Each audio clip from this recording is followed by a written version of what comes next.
what we stand for. In Ukraine, the European Investment Bank Group works to rebuild, protect, and put the country on a path to EU accession. Together with the European Commission, we support urgent recovery and reconstruction projects. We are keeping schools open for children, modernising hospitals, and empowering businesses to remain competitive and focus on the future. The potential of every single industry in our country is incredible. We are worthy of your investment. It is investment in your future and ours. A vaccine manufacturing plant in Senegal is helping countries across Africa respond to future health crises. Global projects like these are possible only when we work with European partners, countries, multilateral organizations, philanthropic institutions, United Nations agencies. We are always stronger together. Our projects address the most pressing global challenges and help to build a sustainable future for Europe and the world.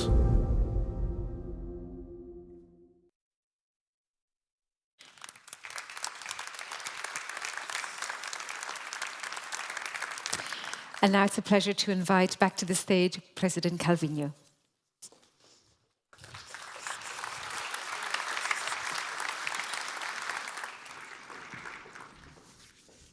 Well, good afternoon, dear commissioners, dear Marta, vice presidents, thank you, Director General, my dear Dr. Tedros from the World Health Organization, dear colleagues.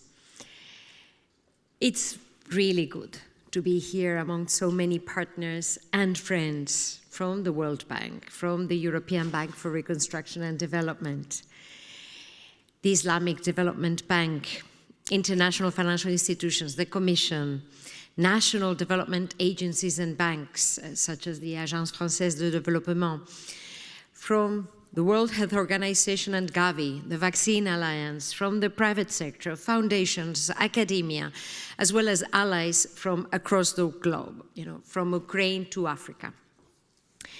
I am so glad that we have gathered together, and in view of the current shifts of global alliances and geopolitical tensions, it feels even better to be here together.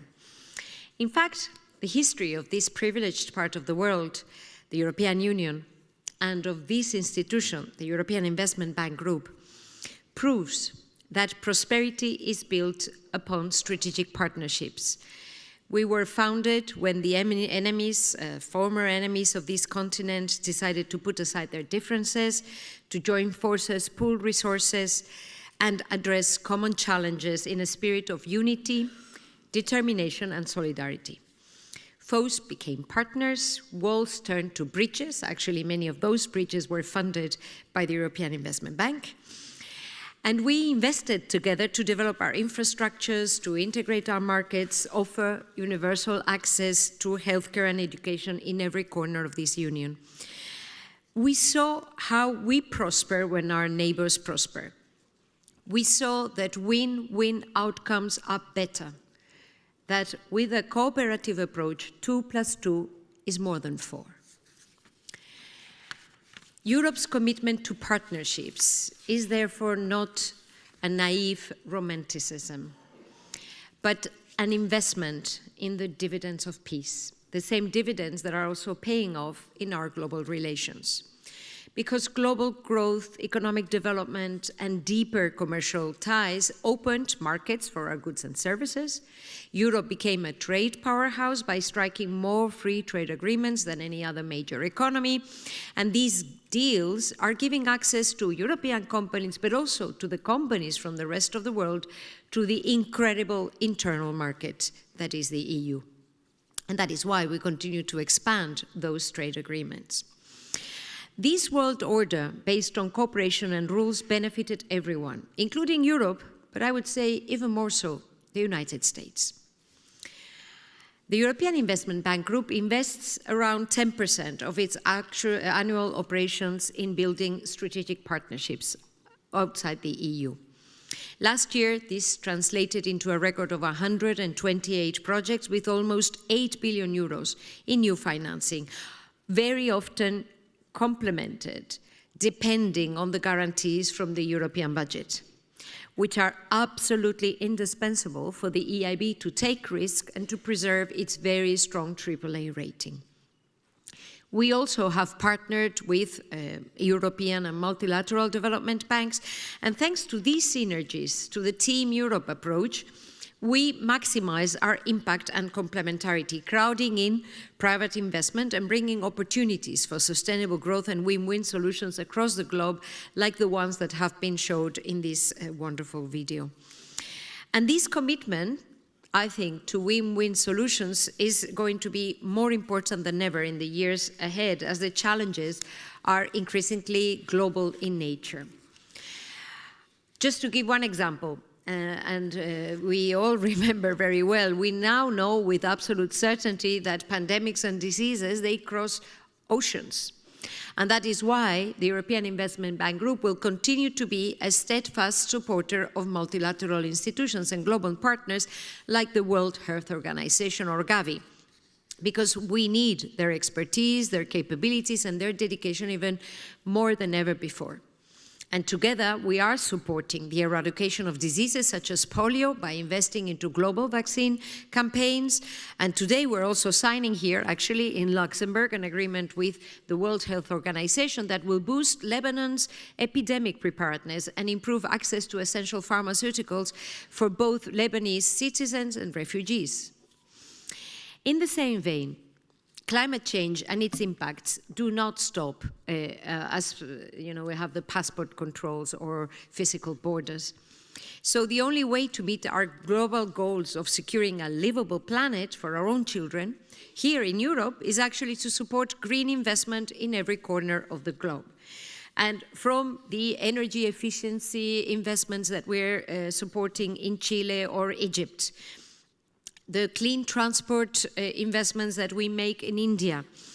Only last week we joined the Africa Finance Corporation in supporting an infrastructure climate resilient fund, a landmark initiative to accelerate climate adaptation throughout the continent. It's clear that the European Investment Bank Group and the European Union, we are united with global development institutions in the firm belief that security and well-being of vulnerable populations from the Middle East to the Caribbean or women in Africa, supporting these goals also benefits Europe. It benefits all of us. And that's why we're joining forces to finance this shared prosperity. It's a no-brainer, although it sounds quite revolutionary these days. When we are all on the same boat, what is the right thing to do for other passengers is also the right thing to do for our own safety. And this is even more the case with Ukraine. I wanted to make a final reference to Ukraine. We signed earlier today, dear Marta, very important agreements with representatives from the Ukrainian government, and the Deputy Prime Minister is also with us today and will be addressing us. It's very clear that Ukraine's security is Europe's security, and their cause is our cause. Since the start of the invasion, the EIB has supported Ukraine's economy and infrastructures. We have disbursed more than 2.2 billion euros, again, working together with the European Commission and with other global partners like the EBRD. Most notably, we were discussing that also earlier today, the Eurodeal, how to be more impactful and work better together. Recently, I was in Kiev. I met President Zelensky and Prime Minister and other ministers, and we agreed to mobilize 1 billion euros in new fresh financing for public and private sectors. Our support will not stop here, but right now it is making a difference on the ground, because these are not just numbers. We are talking about clean water for the people in Bucha, new trolley buses and trams to Ukrainian cities, restoring schools and kindergartens and hospitals for Ukrainian children, building shelters and emergency equipment to protect the energy security of the country. The European Union stands with Ukraine, and we look forward to a new phase, a phase of stable, fair peace, where we can focus on the reconstruction, the repair, and a bright future of the country within the European Union. Ukraine is our top priority right now. Western Balkans, southern neighborhood, Africa, the rest of the world. Actually, our international partnerships are top right and center of our agenda going forward. And these investments will remain a priority going forward because global impact is a core component of our strategic roadmap. Today's discussions are going to be extremely helpful for us to redesign some of our instruments, see how to focus them so that we deliver maximum impact on the ground. And in this shifting landscape, it's more important than ever that we make the most of available financial resources, but even more important, that the European Union remains a beacon for all peoples that want to build a fairer and more peaceful world, and many of you are well represented today in this room. Our projects are concrete examples showing nations across the globe what Europe stands for. And if anything, the retrenchment or isolationism of other partners is actually open up the space for Europe to show that there is a different path ahead, a path to shared prosperity, a better future for all. Let me say it loud and clear. This is Europe, and these are our values, and I'm proud to represent them here today. Thank you very much.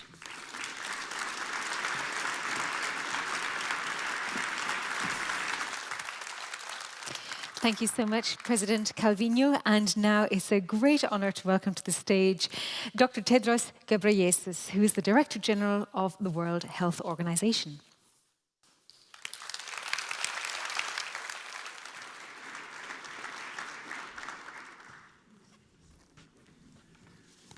Thank you, moderator. Thank you so much.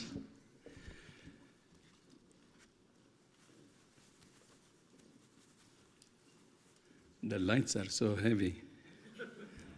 AIB President and my good friend, President Nadia Calviño, Excellencies, esteemed guests, dear colleagues and friends, good afternoon, and it's a great pleasure to be here.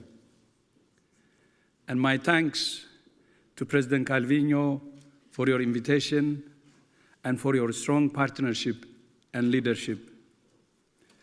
I'm also delighted to see former President Werner Hoyer here in the room, and I'm really pleased to see how the relationship between WHO and AIB that began under his tenure is now going from strength to strength under President Nadia. Since 2020, WHO and the European Investment Bank have worked hand in hand to advance global health, and together we have achieved remarkable progress. Through our collaboration, we have established new financial instruments to support critical health priorities, including polio eradication, primary health care, antimicrobial resistance, and malaria. I think President Calviño has said some of the partnerships, and you will excuse me if I repeat. We have brought together a diverse group of partners, from philanthropies to multilateral development banks, to drive innovative financial solutions for global health. Thanks to the leadership of the EIB, our partnership has expanded to include other multilateral development banks. Last year, the Islamic Development Bank and the African Development Bank joined WHO and EIB to establish the Impact Investment Platform, an initiative aimed at mobilizing 1.5 billion euros in investments for primary health care. The Health Impact Investment Platform marries the financial muscle of multilateral development banks and WHO's technical expertise to strengthen primary health care, which is the foundation of universal health coverage. The platform is already operational in Burundi, Ethiopia, the Gambia, Guinea-Bissau, Kazakhstan, Maldives, Morocco, Senegal, Uzbekistan, and Zambia. And many more countries are coming online. We have also introduced an innovative financing instrument of $500 million that links funding to performance for polio eradication. This was made possible through the collaboration of the Bill and Melinda Gates Foundation, the European Commission, and UNICEF, and with of course, EIB leading. In 2024, EIB funds enabled UNICEF to procure over 600 million doses of oral polio vaccines to support the response to cases of polio in more than 30 countries. The benefits of these grants go far beyond polio in strengthening immunization systems and expanding essential health services to address many other health needs. As part of the Global Gateway Strategy, we're also working with the European Commission, EU member states, the EIB, and African partners on the MAV Plus initiative, which aims to support local manufacturing of vaccines, medicines, and health technology in Africa. As you know, one of the key weaknesses exposed by the COVID-19 pandemic was inequitable access to vaccines and other medical countermeasures. So the MAV Plus initiative is very important for addressing this weakness based on the lessons learned from the pandemic. And just today, we announced the latest project in our partnership, a 10 million euro contribution to re-establish the Central Public Health Laboratory in Lebanon and expand access to essential medicines. This grant will help Lebanon to detect, prevent, and respond rapidly to outbreaks of infectious diseases, and will also strengthen primary healthcare centers to supply medicines for 50,000 people with diseases, including diabetes, cardiovascular issues, and cancer. We're deeply grateful to EIB, especially to the President, for this generous grant, which will help strengthen Lebanon's health infrastructure at a critical time. WHO very much values our relationship with the EIB, and we look forward to deepening that relationship in the months and years ahead. Our teams are now working to develop new financial solutions to expand our partnership and strengthen our support for countries and expand the list of countries which I have already outlined earlier. I also thank the EU Commission, President Ursula von der Leyen, and the Team Europe for their strong and steadfast support for WHO and global health.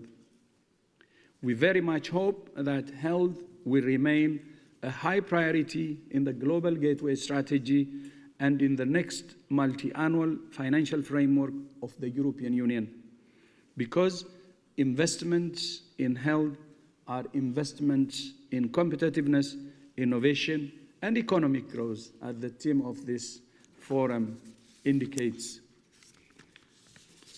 My friends, I know you're all interested or expecting me to say something in what I have to say about the announcement by the United States that it intends to withdraw from WHO. So let me say a few words, because some of you have asked me earlier.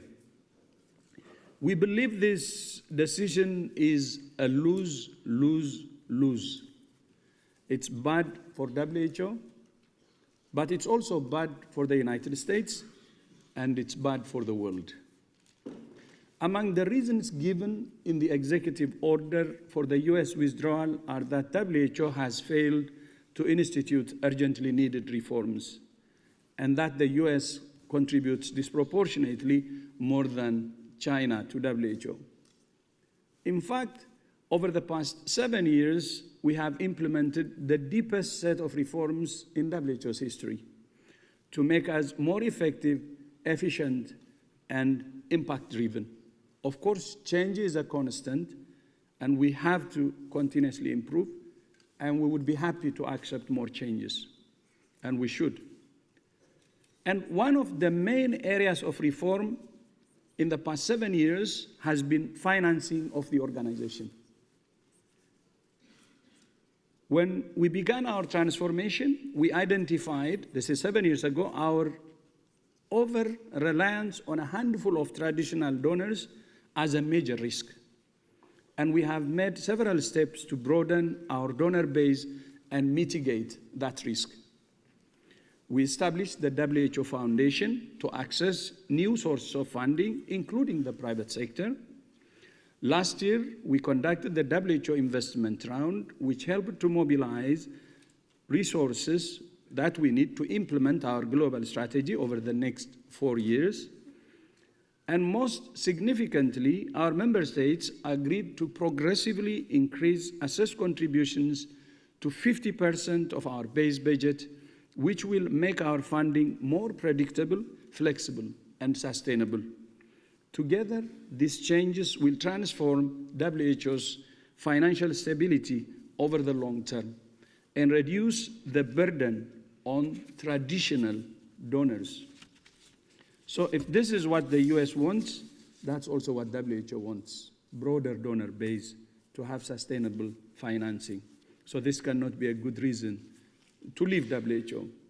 At the same time, we're taking additional steps to address the crisis we face now with a three-pronged approach. First, we're tightening our belts, realizing efficiency gains, and prioritizing to ensure we focus our efforts and our resources on the most critical programs that deliver the biggest impact in countries. Second, we're working to mobilize resources using instruments we have developed as part of our transformation. And third, we're working to engage the US, and we would welcome the opportunity for constructive dialogue and hope they will reconsider. Meanwhile, we're continuing to work around the world to serve our member states and the people of the world. As we speak, WHO is responding to outbreaks of Ebola, Marburg, Mpox, and more. We're delivering humanitarian aid in Gaza, Sudan, Syria, Ukraine, and elsewhere. And we're supporting the rollout of malaria vaccines. We're working to eradicate polio. We're expanding equitable access to life-saving medicines. We're strengthening the foundations of health systems, especially primary health care, as I said, in partnership with EIB. We're supporting countries to promote health and address the root cause of disease in the air people breathe, the food they eat, the water they drink, their lifestyle, and the conditions in which they live and work, and so much more. WHO is a unique organization with a unique constitutional mandate, a unique global footprint, unique global expertise, and unique global legitimacy. Like the United Nations, of which we are part, WHO was born in the aftermath of the Second World War, in the recognition that the only alternative to global conflict was global cooperation. Our Constitution was the first instrument of international law to affirm that the highest attainable standard of health is a fundamental right for all people without distinction. But the writers of the Constitution went further in affirming that the health of all peoples is fundamental to the attainment of peace and security, and is dependent on the fullest cooperation of individuals and states. In other words, health can be a bridge to peace. In a fractured world, health is one area in which nations can work together across ideological and economic divides. Now more than ever, our fractured world needs a common cause to bring it together, and health can be that common cause. Health is not only a byproduct of peace, it can help to bring it about. Health is not only an outcome of development, but the means. Ultimately, health is not a luxury for the few. but a right for all. That's the right for which I and my WHO dedicated, committed people, honored to call my colleagues, will continue to work every day with the support of the EIB and other partners. Once again, I extend my sincere gratitude to President Calviño. I'm proud to call her my sister Nadia, and your colleagues at the EIB for all the support and specifically for your leadership. And thank you for your partnership and your commitment to a healthier, safer, fairer, and more peaceful world. I thank you, and thank you for this opportunity again. Thank you.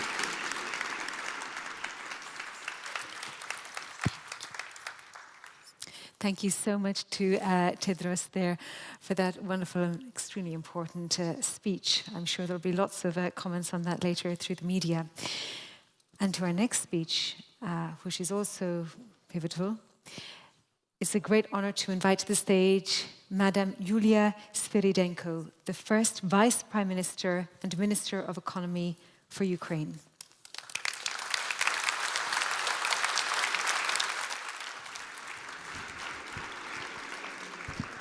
Dear colleagues, dear friends, for nearly 3 years, Ukraine